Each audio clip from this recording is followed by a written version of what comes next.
Hi IMPs and IPS! Tuturo ko ngayon kung papaano mag-calculate or gumawa ng computation at kumuha ng presyo sa seller's portal. So let's proceed na guys.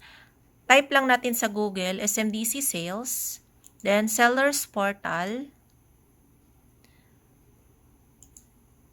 and mag-login tayo dito. Magkakaroon ka rin ng ganito pag nagpa-accredit ka na. So, let's proceed sa home. Ito yung mga project ni SMDC na pwede mong ibenta. Kung gusto mong makita agad kung anong location yung ino-offer mo, click mo lang.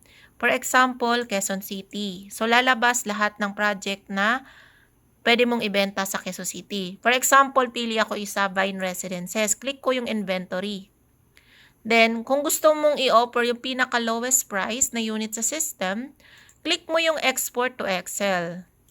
And then, open. Then, click mo lang yung sort and filters. Sort A to C.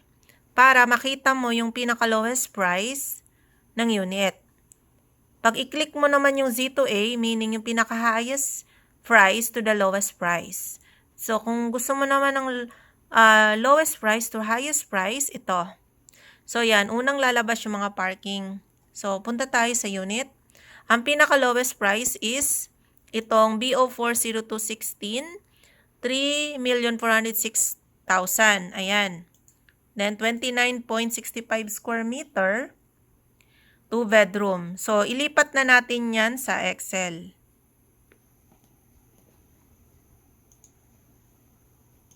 And sulat natin Vine Residences and transfer lang natin dito yung BO40216 para ma-transfer siya building 4, that is building D, second floor, yun yung 02, unit 16, yan yung 16. So ang pagsulat is BO4 is building 4, second floor, unit 16, 2 bedroom, 29.65 square meter. And then 3.4, that is 3,406,000. Tapos, ang pinili nating payment term kasi building 4 siya, titignan natin yung payment term niya, kung ano yung i-offer natin. So, ito yung payment term ng Vine Residence.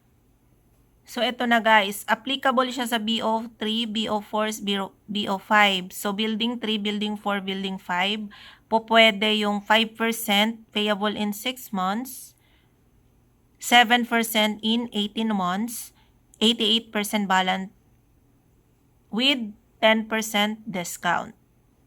So, dito mo siya i-base.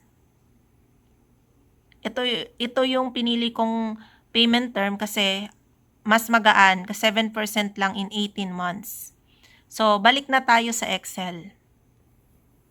Ito na yung computation natin ng Vine Residences. Input lang natin dito yung Vine, and then building 4, second floor, unit 16. That is BO40216. So, pag input is building 4 or tower D, second floor, unit 16, 2 bedroom, 29.65 square meter. 3.4 yung list price niya. Dahil yung payment term na pinili natin is a special term na with 10% discount na nakita natin kanina sa memo. So, less natin siya ng 10%. After 10% discount, naging non-BAT yung unit, meaning wala siyang 12% BAT. So, ang i-add lang natin is 6.5 other charges. That it will give you 3,264,651. Ito yung total amount payable ng unit. And then, dahil yung pinili kong payment term is 5% payable in 6 months. So, input ko siya dyan. And ang reservation pala ni Vine Residences is 15,000. Kasi other project ni SMDC is 25K, kagaya sa Mall of Asia. Pero pag mga mid-rise building, kagaya sa Quezon City, is 15,000. Then, ang monthly ni client is 24,705.43 for 6 months. Zero interest. Then, another 7% payable in 18 months. So, ang monthly lang ni client is 12,695.87. Then, the balance is 88%, 2,872,892.88. This one is payable through bank financing. Before matapos yung 18 months, kailangan i-apply nyo na sa loan to. Maximum of 20 years to pay. Pwede rin pala sa Pag-ibig Sibayan Residences, that is maximum of 30 years to pay, depende sa edad. So, kinagandahan lang dito is matitake advantage mo pa rin yung zero interest na ino-offer ni developer. And makakakuha ka pa ng mga non-bat unit because of the discount. Kasi may promo kami ngayong October. Ang unang payment ni client pag nag-reserve siya, 15,000.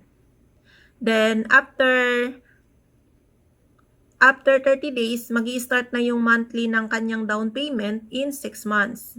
So, ang monthly niya in the second month is 24,705.43 for straight 6 months.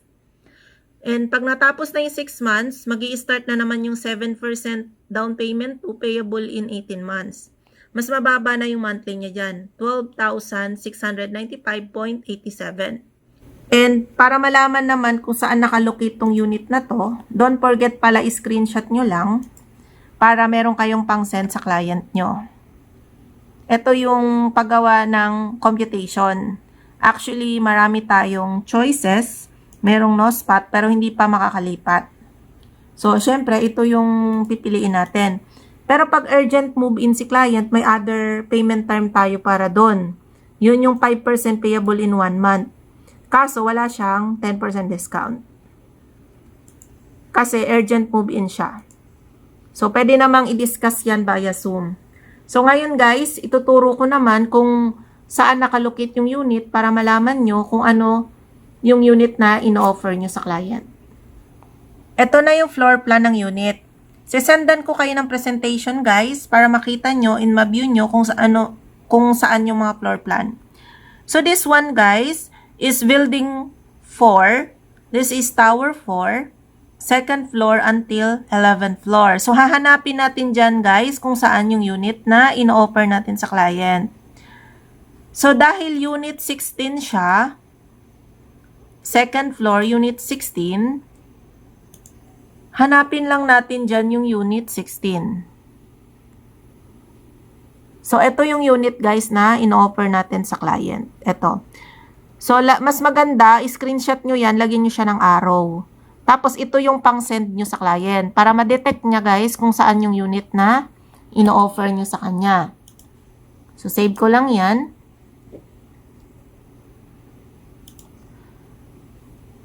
Andito guys yung isa pang building floor plan. Para malaman naman ni client kung saan banda yung building na Tower 4. So, antayin lang natin siya mag-loading. Ito na yung building floor plan ng Bain Residences. I-zoom in lang natin siya. Zoom out natin ulit.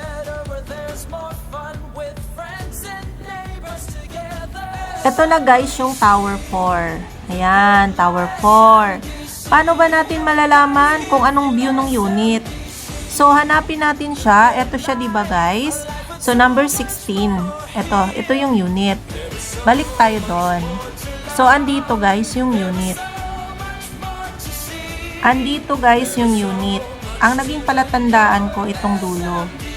Kasi tignan mo itong kabila. Meron siyang dulo dito, hindi sa taas. So, ito guys, yung palatandaan natin. Yan. Ito. So, nandito guys yung unit na ino-offer natin kay client. So, lagyan nyo lang siya ng arrow, pa ganyan. Then, screenshot nyo lang yan. Yan, pwede nyo ring isend sa client. Para, via online, naiintindihan niya kung saan yung unit. And, dagdagan nyo na rin ng mga pictures para at least ma-appreciate niya. And video, dagdagan nyo na lang din. So, mas maigi guys, na-invite nyo sila sa Zoom presentation. Para at least, mas makausap nyo si client at malaman nyo kung personal use ba yan or for investment. At doon, makapag-usap kayo at ma-invite nyo rin sila sa site Kasi meron din tayong actual viewing dito sa Novaliches. Pag based abroad naman yung client, probably mas maganda iset natin sila for Zoom. So yun lang guys, for now, ang ating training video for computation, memo, and unit layout. Sa susunod, gagawa din ako ng ibang presentation para mapag-aralan nyo guys yung mga technique how to close a sale. So again guys, thanks for watching. Don't hesitate to ask me if may mga question pa kayo. Thanks for watching.